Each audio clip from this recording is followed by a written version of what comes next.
Hi there, everyone, and welcome to The Daily Gardener, and thank you for listening. I'm your host, Jennifer Ebling. It's January 27th. Today we celebrate the writer inspired by the Oxford Botanic Garden, a place he saw every day. And we'll also learn about medicine with roots in the soil in Indiana. We'll hear a lovely expert about a harbinger of spring, skunk cabbage, Symplocarpus foetidus. And we grow that garden library today with a fantastic book about botanical baking with a master baker. Everybody should have a master baker as a friend.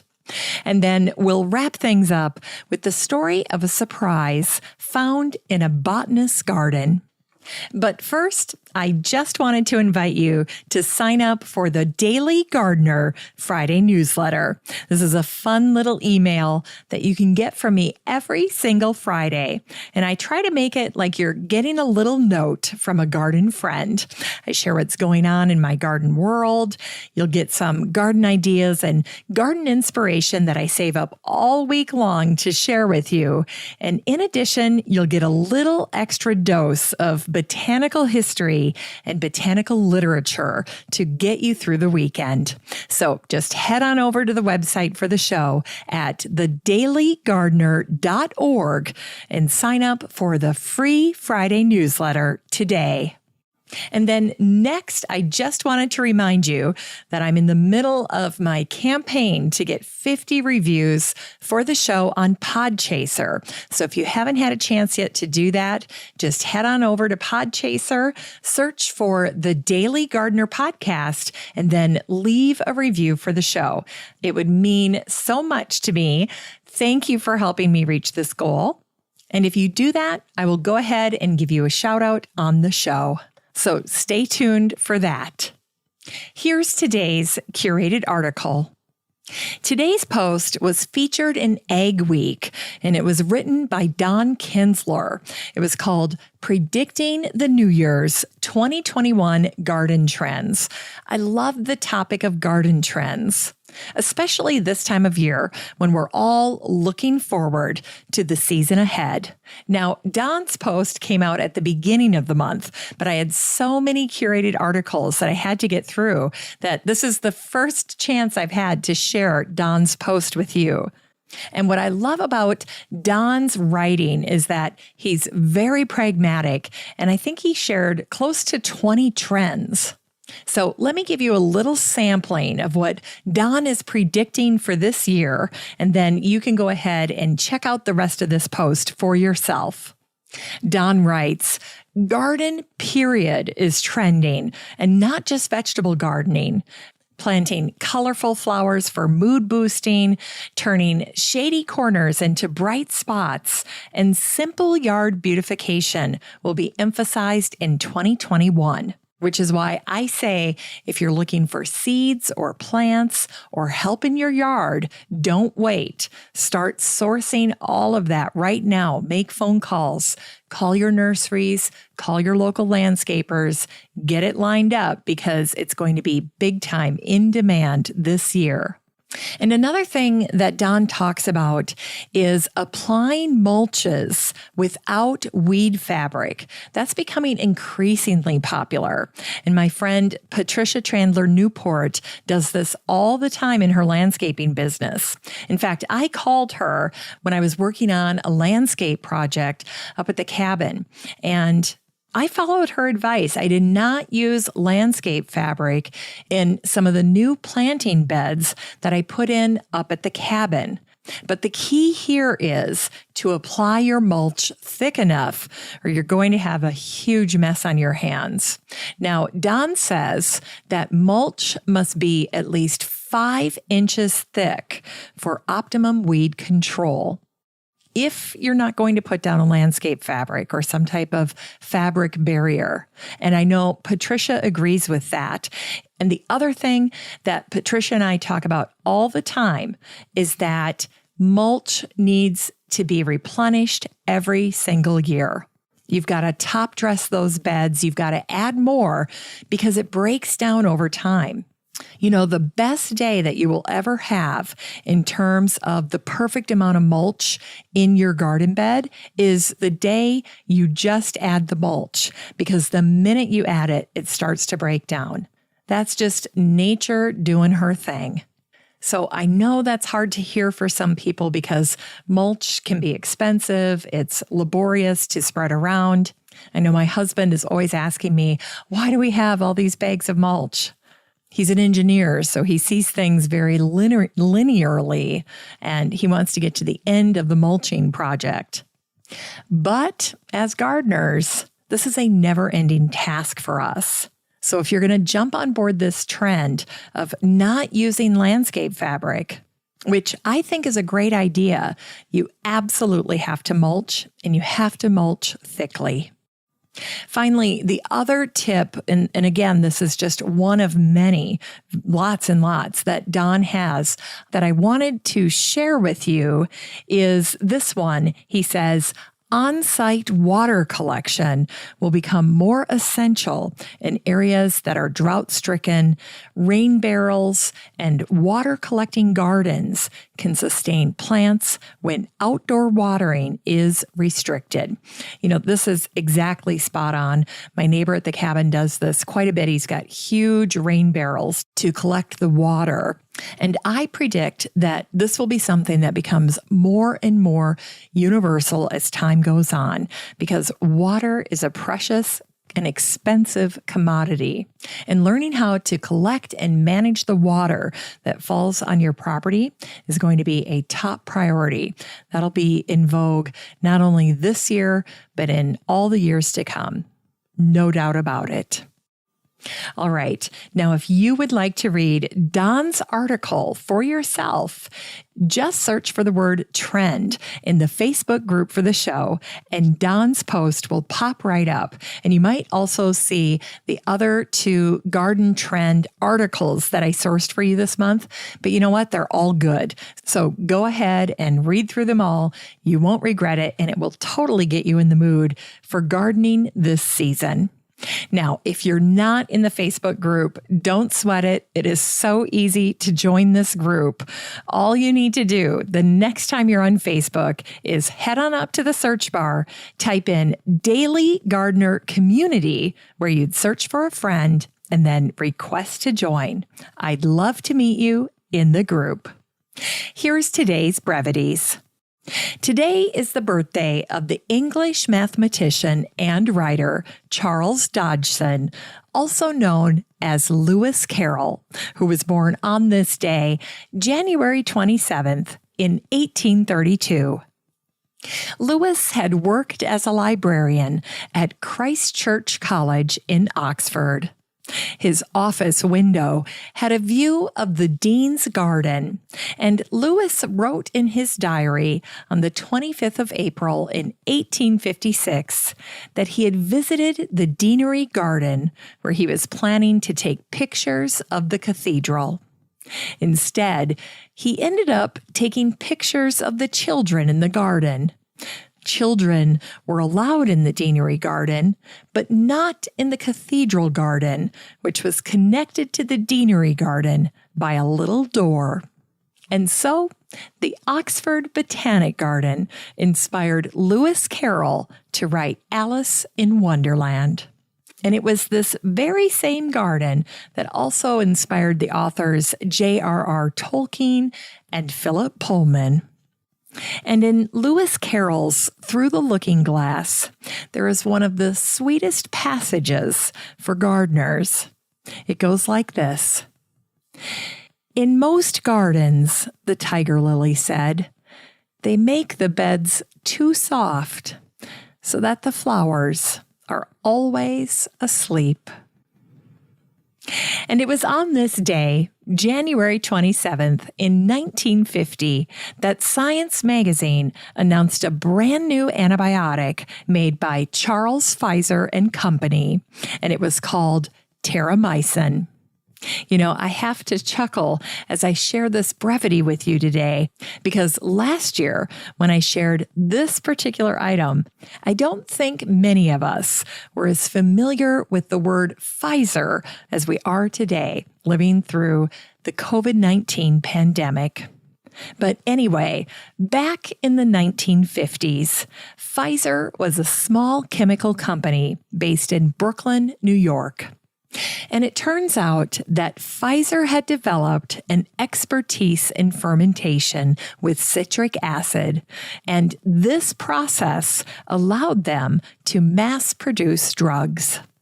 When Pfizer scientists discovered an antibiotic in a soil sample from Indiana, their deep tank fermentation method allowed them to mass produce Terramycin.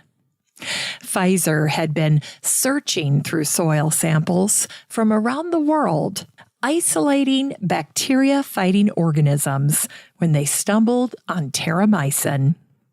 Effective against pneumonia, dysentery, and other infections, Terramycin was approved by the USDA. And the word Terramycin is created from two Latin words, terra for earth, and mycin, which means fungus.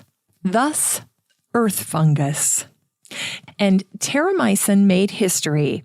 It was the very first mass-marketed product by a pharmaceutical company. Pfizer spent twice as much marketing Terramycin as it did on R&D for Terramycin. And the gamble paid off. Terramycin, earth fungus, is what made Pfizer a pharmaceutical powerhouse. And so there's the through line from the vaccine we're using today all the way back to that bacteria in the soil from Indiana that helped make Terramycin.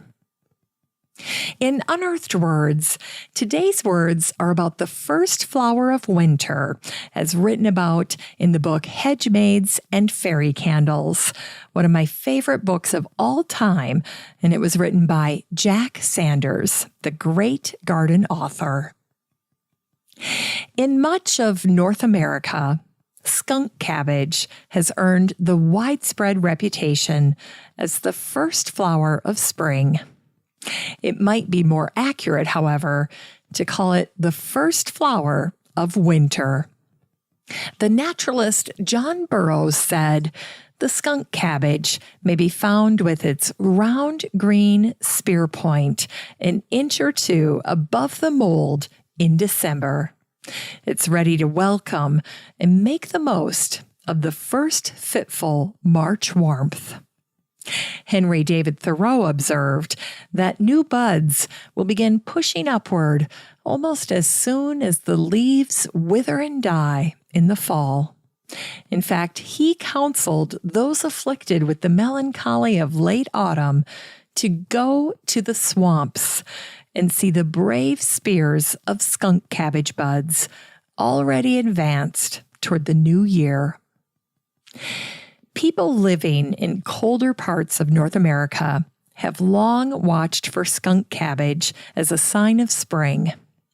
The tip of the plant's spathe or sheath begins to push through the still frosty earth and to stand tall when the first faint breaths of warmer air begin blowing. This process can occur in January with an unusually long January thaw, a goose haw, as some New Englanders call it, or it can happen as late as March. It's time to grow that garden library with today's book, Botanical Baking by Juliet Sear. This book came out in 2019, and the subtitle is Contemporary Baking and Cake Decorating with Edible Flowers and Herbs. In this book, celebrity baker Julia teaches us how to make and decorate the most beautiful botanical cakes, using edible flowers and herbs to decorate your cakes and bakes. After working in the baking industry for 2 decades, Julia knows what flowers are edible and what flowers have great flavor.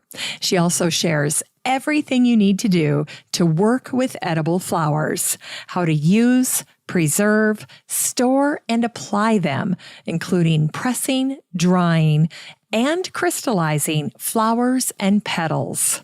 Julia shares 20 botanical cakes that feature edible flowers and herbs, and her creations include a confetti cake, a wreath cake, a gin and tonic cake, yes please, a floral chocolate bark, a naked cake, a jelly cake, a letter cake, and more. Known in England for her beautiful bloom-covered cakes, Julia counts royalty and celebrities among her many clients, and I can see why. This book is 144 pages of beautiful botanical baking with edible flowers and herbs. And you can get a copy of Botanical Baking by Juliet Sear and support the show using the Amazon link in today's show notes for around $13. Finally, here's something sweet to revive the little botanic spark in your heart. It was on this day, January 27th, in 1994, that the South Bend Tribune out of South Bend, Indiana, shared an article by Doug Glass called "Botanist Finds Endangered Plant in His Garden." For someone who makes his living studying plants, George Itskiewicz is an indifferent gardener. It took him several months to notice that a load of topsoil delivered to his home in St. Louis was sprouting several clusters of Trifolium stoloniferum, also known as running buffalo clover. This native plant had all but vanished in Missouri. George said, "I was out weeding a flower bed near this topsoil, down on my knees, when I sort of came nose to nose with these things." And get this, George works at the Missouri Botanical Garden in St. Louis. He said, "You spend all this time and effort looking for this in nature. The discovery was so unexpected." And the article ended this way. Now, some 5 years after his discovery, the Missouri Department of Conservation oversees some 700 seedlings in 25 experimental plots statewide. Isn't that a great story? So keep your eye peeled for rare plants in your topsoil. You never know, you just might run into your own little cluster of running buffalo clover. Thanks for listening to The Daily Gardener. And remember, for a happy, healthy life, garden every day. The Daily Gardener is produced in lovely Wyoming, Minnesota with the help of Paige Mance, Brooke Bierbaum, Kiana Rayleigh, Maddie Doyle, Natalie Decker, and Eric Begay. You can find The Daily Gardener on all your favorite social media. You can follow the show on Instagram, and listeners always have a standing invitation to join the free Facebook group for the show. Just search for Daily Gardener Community the next time you're on Facebook and request to join. All the stories and books that are featured on the show can be found over at thedailygardener.org, thedailygardener.org. And while you're there, be sure to sign up for my free Friday newsletter. Last but not least, you can share your own gardener greetings on the show by emailing me at jennifer@thedailygardener.org. I'm your host, Jennifer Ebling, and as always, have a great day in the garden, and we'll see you tomorrow. Thus, Earth Funke. Oh my gosh. This book came out in 2019, and the subtitle is This book came out in 2019, and the subtitle is Contemporary Baking and Cake Decorating.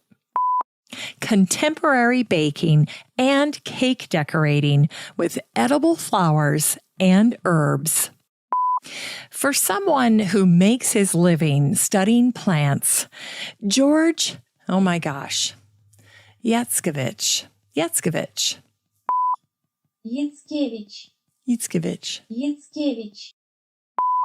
George Yatskovich.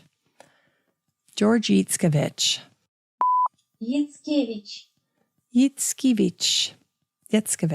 Yatskovich. George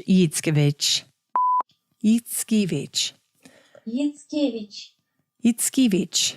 George Yatskovich.